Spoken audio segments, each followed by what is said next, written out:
Hey, Diva. Hey. Oh, my goodness. I am so excited about this episode, and I know you will be too. Look, you are in for a treat today. We have the beautiful, the vivacious, the infamous Miss Tiffany Lurky in the house. And the crowd goes wild. You know, you're so funny because really and truly you're the star and I am excited about being here with you. Well, I thank you so much, Tiffany, for joining the Divas today. The Divas. The Divas. The way you said that, I was like, oh, I almost caught my collar. This is an important room to be in. It I is. tell you. I am clear. And today, ladies, we are going to talk about story. Now, I know you may be wondering, story, what is that? It's not just a story, it's your story. And how to tell your story, why you aren't telling your story, and where your story can take you. This is, I tell you, the story guru. I call her. She's my mentor. Now, y'all can't have her. I'm sharing her with you today, but you cannot have her. I promise you, she's all mine, okay? She's all mine. I'm just putting that out there right now. So, Tiffany. Oh, how I love you. I do. So I'm really excited about this conversation. Mm-hmm. I'm excited about it for a lot of reasons because you said something. It's not a story. It's literally your story. Mm-hmm. And that's it. Man, if every woman could just take the time to accept or mm-hmm. understand or entertain the idea that their story has value, I just believe the game would change for everybody. So let me ask you this question. Why do you think that we as women, especially Black women, don't tell our story more? You know, it's one of those crazy things that we think that our story doesn't really have that much value, and our story is also holding shame. It's holding people who have made us insecure. Mm-hmm. It's just holding all the things that we've been running for like the last 10 years. Mm-hmm. And I say the last 10 years because for me, I know it wasn't until my kids got like 15 or 14 where I actually felt like, not I arrived, but it was like, I can breathe. Mm-hmm. You know what I mean? Like mm-hmm. at a minimum, I feel like we made it out of the fire. And we're here and I can see the dead end. And it's not, the horizon, but it's not the fact that the story leaves. It's just more of, I have a shot at leaving it further behind. And so therefore, hopefully I'm going to get ahead. When the truth is that it's the exact opposite. Mm-hmm. It's the exact opposite. Black women don't realize that they get tripped up the more that they run from their story, the more they ignore their story, the more that they allow shame to ride them with their story. Mm-hmm. And the more that they make their story a place of weakness mm-hmm. instead of what it actually is, which is a whole lot of strength. You know, when you were saying that, the visual that I got is, you ever seen kids tie a string like to a can or something and mm-hmm. then they tie it to themselves, or they tie it to the big end of the big wheel or the tricycle? Oh yeah. Oh yeah. And they're going and the faster that they go, they think they're going to like leave it behind, but it's just trailing them. It is. It's catching trailing up. them. It's right there with them. And sometimes it by the time you think it's going to still be back there, but it hits something or it ends up speeding up and it gets caught underneath, and it's like it's right there with you. You know, that's actually a really great way of putting it. And you know what's even realer about that is that right behind them, they don't even realize how much noise it's making. How much other dust is being picked up, mm-hmm. how it's creating more obviousness for other people. Obviousness, I think I made up that word, but we're going to run with that word. And no matter where they go, it's going to be right there. Right there. Right there. Two things can happen. Either one, they're going to untie this thing and look at it, mm-hmm. or they're going to try and untie this thing and throw it away. Yes. The craziest thing about our story is that it is truly the most powerful asset that we have. And mm-hmm. honestly, it's the only asset that we own. That's good, Tiffany. So if you think about this like in its purest form, and this is like my heart to every Black woman I want to say the word everywhere. It is, because it's like, man, we have this need to assume the identity of whatever it is that's around us, because we're always in survival mode. Like for me, I know that was me. So for the person who's listening, let's be clear. I was with 2 children before they were, I don't know, 20 months, 21 months apart. I am married to a man who is always in the streets. And if he's not in the streets, he's blowing all of the money that we have on drugs. And we can't pay our rent. During this period of time, I get diagnosed with pancreatitis. Did you ever know that? No. So when I'm pregnant with Maya, I get diagnosed with pancreatitis. Okay. And if you ever hear me tell me this story about, or just walk through this, how did I actually start my first business, or how did I start changing this $10.22 an hour road? It's because I have pancreatitis and I pass out. Okay. And I end up in the hospital. Now, why am I sharing this? Because Black women have an ungodly amount of life cards that are being handed to them. Yes. And they're forced, especially when they have children or they're a primary caregiver.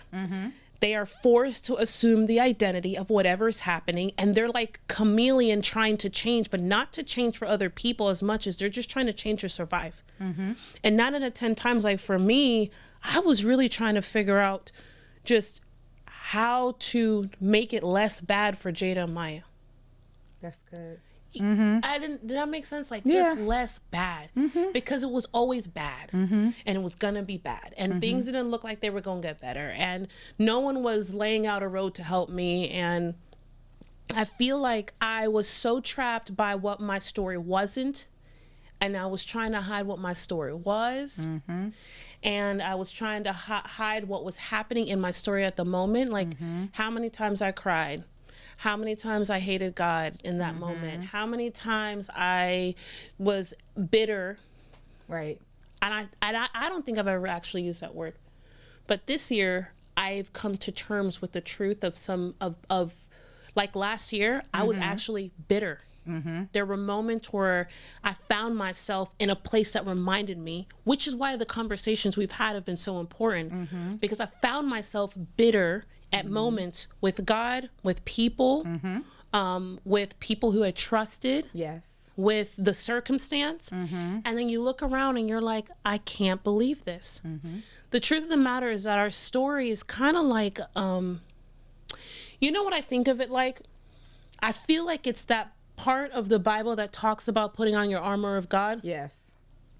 Back then when I read the Bible, and I know I'm jumping around a little bit, I'll get back to this foundation and why does any of this matter. But when I used to read the armor of God back then, so he's always in the streets, I'm at home, every pastor, and I don't want anyone to think it was some love affair. It was not. Right. I got married because my mom told me that I needed to get married because I had a child, because I was pregnant. Let's be clear. This was this is exactly where we were. And I remember I kept going to church, and either I was going to church on Wednesdays or Sundays, and I tried to get to all those Bible studies with those women, trying to fit in with these people because life was so hard at home. And I was like, God must have the answer, because I grew up in the church. Right. I used to be part of my youth leader team. According to them, I was a backslider because now I had 2 children. I was an official printed. Backslidden was my name, right? Because I had 2 children, and that's where I was. So I'm going to this church, and I constantly hear people talk about the armor of God. And so I remember thinking to myself all the time, well, if I must not have the armor of God on because all this stuff is happening to me. Okay. It's constantly happening to me. There are no answers. I feel like I'm being attacked by, I don't know what, I guess we could call it the devil. Right. And I'm clearly not being protected because the pain continues. And I didn't understand what the armor of God really was. And though I'm not going to get into the definition of what the armor of God is, I will get into what my definition had to become as life evolved. I realized that in order to get out of my situation and be clear, like, I didn't want to get out of my situation. First, I wanted to die. I hated going to bed hungry. I hated putting Jada and I to bed hungry. I hated looking at all the people who looked like they had 2-parent households, the people who had it like figured out. You got to go to college. He came by and helped you. You found a good man. You had parents who were this, that. You had sisters and brothers who jumped in and saved. You know what I mean? Right, I was so sick and tired of looking at people who had all the answers and looking at people who just kept getting handed good cards. So for me, it was like, okay, I'm not getting none of these cards. I got to a point where, yes, I really did want to die, but I couldn't figure out what to do with Jada and Maya. I really loved these kids. Right. And I don't want anyone to think that I stayed alive because, like when people say, do it for your children, that stuff doesn't drive me. The responsibility of me loving them so much and caring for them so much, and I was like, but I don't know what would happen to them because I didn't know where they would go to. Right. And I'm like, if they went to foster care or something like that, I don't know, not like I couldn't live with myself because I'm trying to die anyways, but it was like I would turn over in my grave, right, you know? Right. So I stay alive, I guess, a little bit longer. And the truth is, at some point, the Black woman has to make a decision to stop allowing herself to think small. Yeah. Everybody back then was like, Tiffany, think bigger or do bigger. And then it was me going, well, what does bigger even mean? Like? What does that look like? Yes. Like, I don't know what bigger first of all, I don't know what it looks like. Second of all, I don't know what it means. And third, I don't know what you're talking about. No one I know or I've seen is thinking bigger. And if they are, I make $10, it's $15 an hour bigger. Is that what we're talking about? Right. So it was this moment of me really understanding that it wasn't about me being or thinking bigger. It was like, Tiffany, damn it, don't think small. Just don't think small. Okay. And the essence of me not thinking small and my willingness to not think small. And then I had to entertain this idea, like, you can't let other people make you think small or feel small. And I think that's the hardest part of the game. Yeah. So in between, like, me not understanding, me just trying to figure myself out and then making a decision, I decided that the only real thing I had to respond, to fight, to stand up with, to cover myself, to protect myself, was with my story. Because it's the only thing we actually own. Ooh, we don't own anything else on this planet. It's the truth. It's the truth. We don't. Right. We your don't, story is your life. And that's the only thing that you are responsible for, in the sense of how you live, what you do, how do you respond. It's your life. You own that. Correct. And your story is a part of your life. Yes. And y'all, let me tell you, now you understand why story is important. She done told you the story. We over. No, seriously. She's like, we can go. We can go.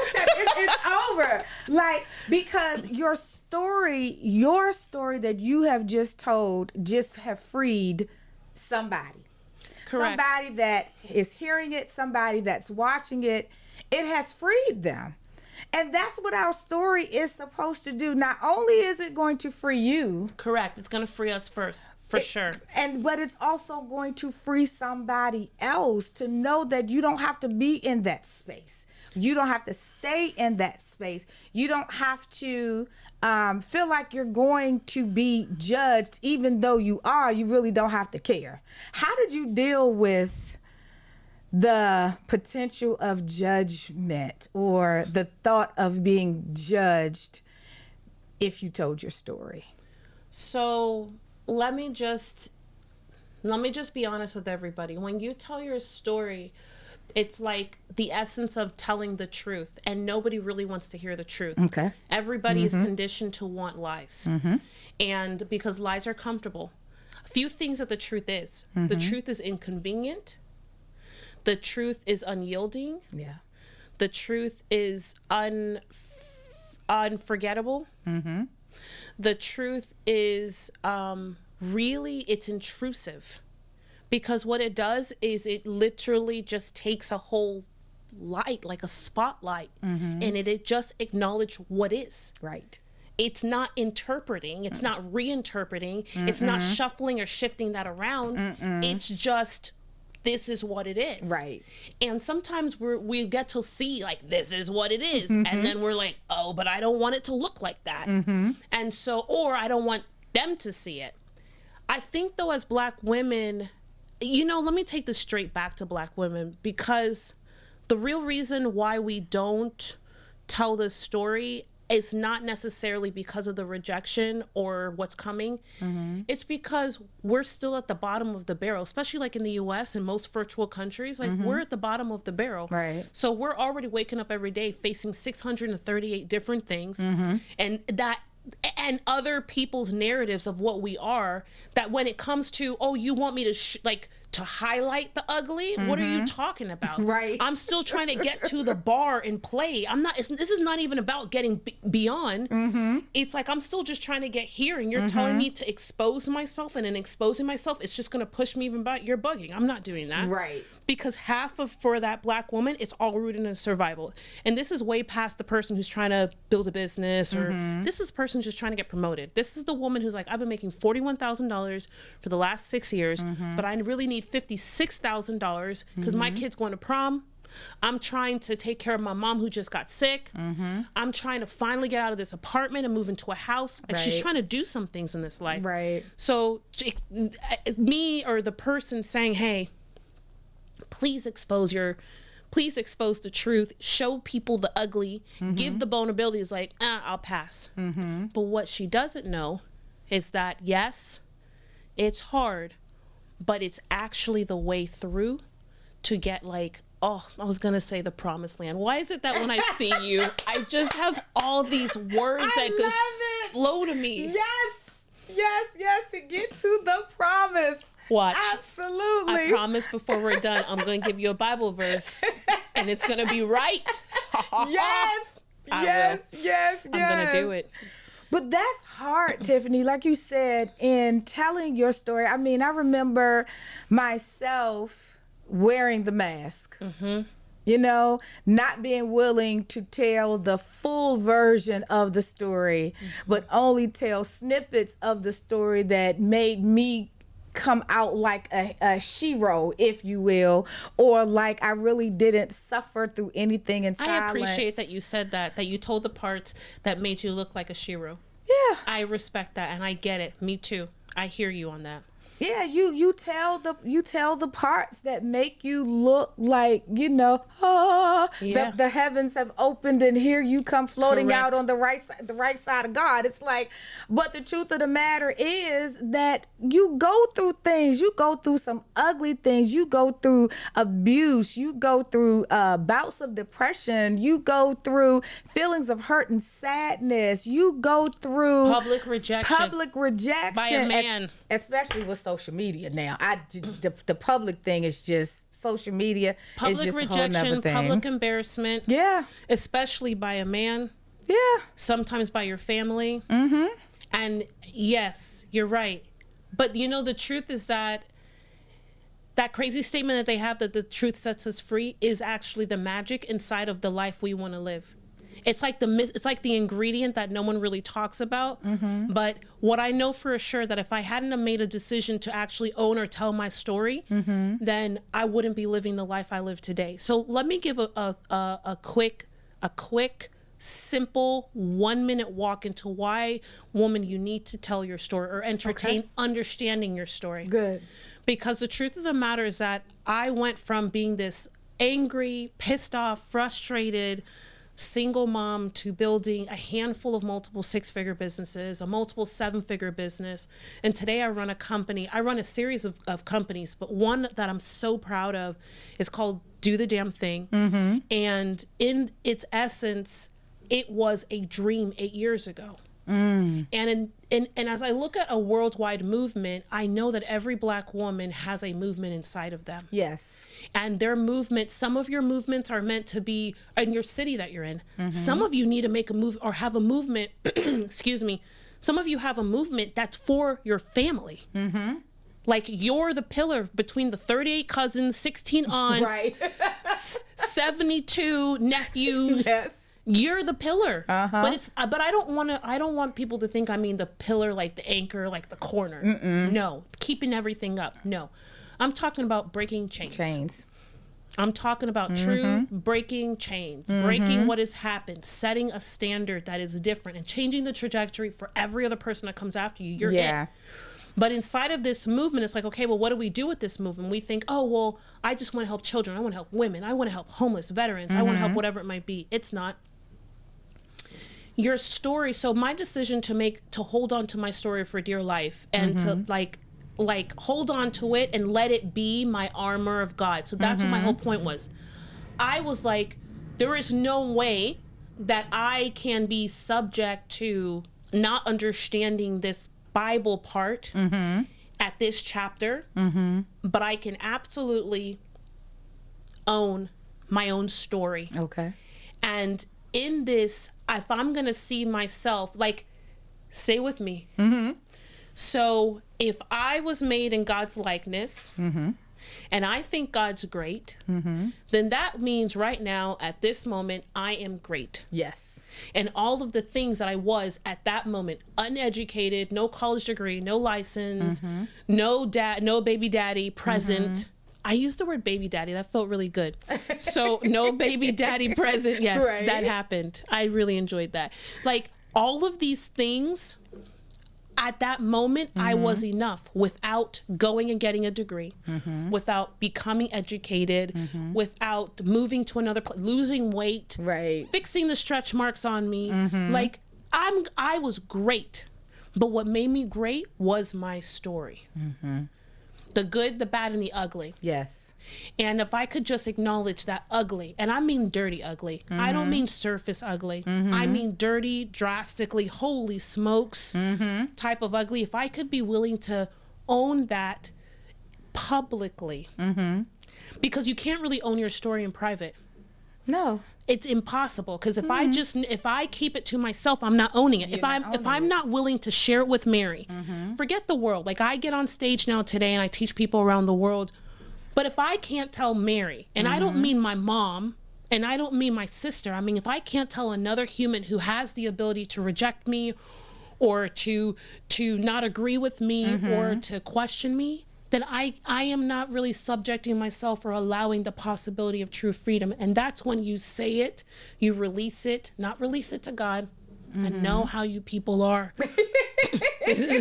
You people, us. He already know it. He already knows it, exactly. So releasing it to God at the altar for the 5th time is not the freedom. No, it is not. It's not because he already knows it. So when we keep casting it over there, we are doing that and it's comfortable because we don't have to face Mary.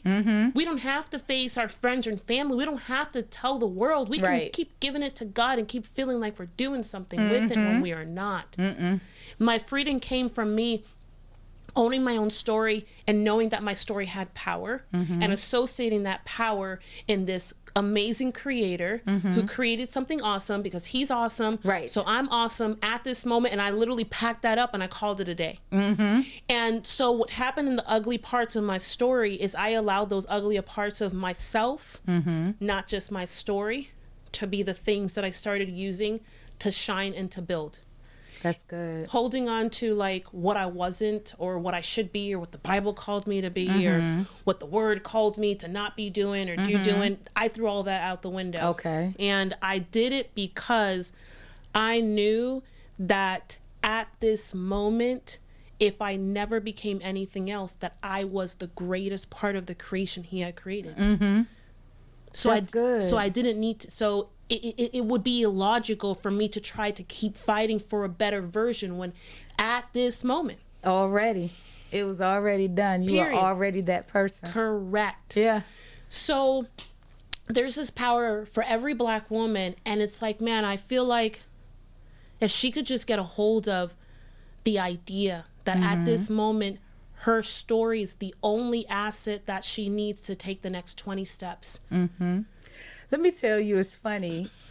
I watch excuse me, I watch a lot of movies. I'm a big movie buff. I am. And one of the movies that I've seen, a lot of you may have seen it, is 8 Mile. It's with Eminem. Okay, this is about to get good. I'm leaning in. I'm gonna roll up my sleeves. And so he would do these battle raps. Yeah. Battle rapping.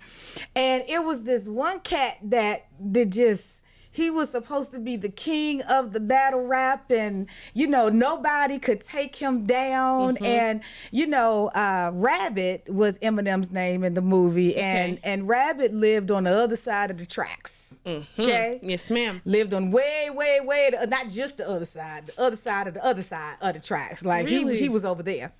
And so, of course, his life didn't look like, you know, what some other people's lives looked like. His mom was doing drugs and, you know, all the things, had a man in the house, had a sister, and, you know, just lived in the trailer park and, you know, never had money, just all the things, right?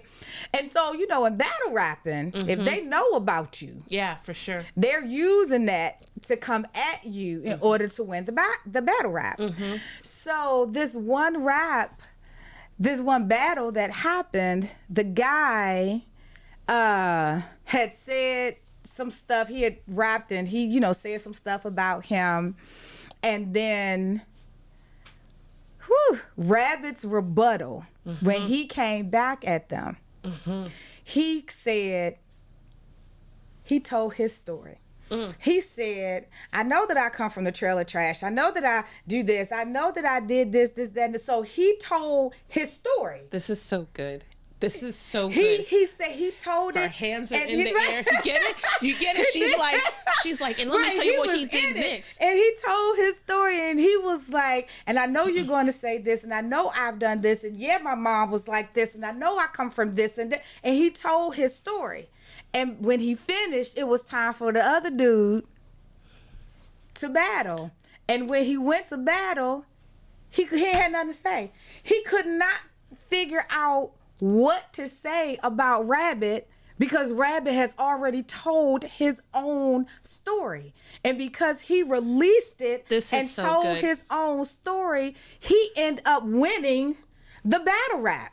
The guy who was supposedly the king of the rap game or the battle rap game in that area, 8 Mile, he lost because Rabbit took control of his story.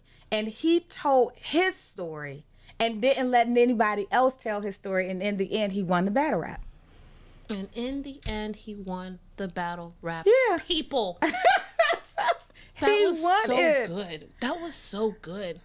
You know, I've never watched 8 Mile, which is so interesting as I'm thinking about it. And Eminem is my favorite rapper. Oh, I love him too. Eminem is my favorite rapper. Favorite. No, I'm not discrediting Tupac for those people who want to come after me. But you know that, so if you don't tell your own story, someone else will. Yeah. And they're going to get it wrong.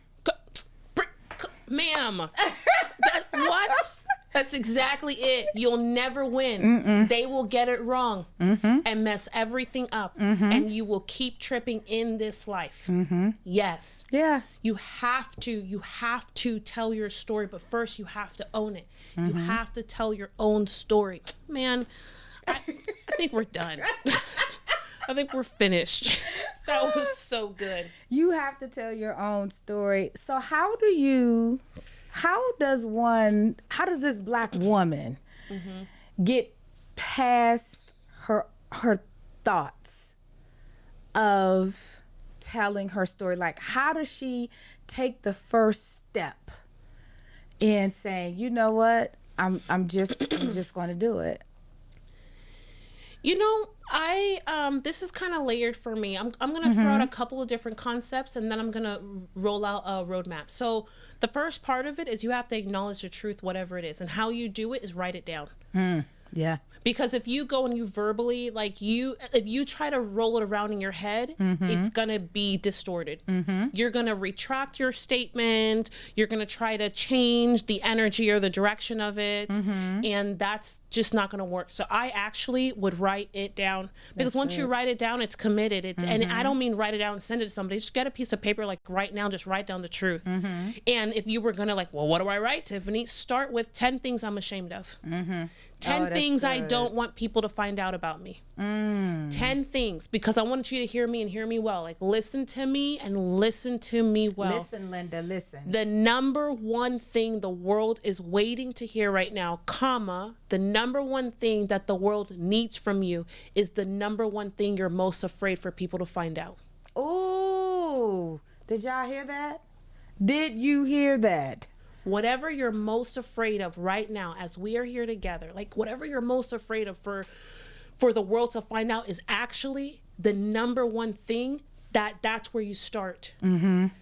It's the same like in business or in marketing, believe it or not, that's also where you start. But let's say you're like, well, Tiffany, I don't want to start a business. This is not a conversation about starting a business. You wanting a real best friend, you wanting a spouse that like you're going to fall madly in love with and be googly eyes for all the time, but like for real. You finding the right mentor or coach, you finding the right team members or community to be a part of, or whatever it might be. I'm telling you, you're going to find all of them faster if you use the ugliest parts of you first, because it is the most truthful part of you. And that freedom is going to go attract other freedom. Wow. So the freedom in yourself is going to go and attract other freedom. And that magnet is so spiritually ladenly labeled that you can't get there intellectually. You're never going to find the friend you want on this planet intellectually. Right. It's just not going to happen. You'll find people to par with, to connect, to have good conversation, go have lunch with. But like, I'm talking about pass or ride or die. I'm talking about someone that you just know that you know that you know. That you know that you know that you know. I feel like it's like the one thing that people miss out on. And it is the reason why I spend all my time teaching. Wow. Because I live, so just real talk. I already lived this life. I'm 20 years now building a business, making money on my own and having to supply my life and my family. 20 years. But the first 11 or 12 of it, I get to $1 million. I get to multiple $1 million and I am alone. I have peers. Right. But I am still like, life is okay. The second that I got a taste, so when I started teaching in 2014-15 and I got the tiniest taste of telling my story, and then like 50 people were there and like 4 of them came out to come and see me and talk to me, and I was like, you feel different. What's different? You're me on the inside. And then it was like, you get a taste of that. Yeah. Life is so delicious. It changes when you're surrounded by use. Yeah. So that's it. So that's step number 1. And I think we should stop there because the question is, and then step number 2 is to go spend time with Mary. Like, what do I do? You need to get into an environment with someone who loves you and cares, however close or far away. And for me, that would be Mary. I feel like every Black woman needs to spend all their time with Mary. That is the truth. That would be like number 1 and number 2 wrapped up. That is so good. And start with the 10 things that you are most ashamed of, or you are afraid of somebody to find out. Write it down, because those are the things that's keeping you stuck and keep you in a place. Because all the good stuff you already tell. Everybody know all of the great things that you've done. And you show it, and you wear it, and you drive it. And write those things down, and then go find Mary. And then come find me. And tell her. Well, y'all heard her. Y'all heard her. That's it. We don't need to say anything else. Y'all heard it. Listen, I know you think this is over. No. But it's not. There is a part 2. Yes, part 2 with the great Tiffany Largie. You don't want to miss it. Tune in and get ready for part 2. Are you ready? Let's walk.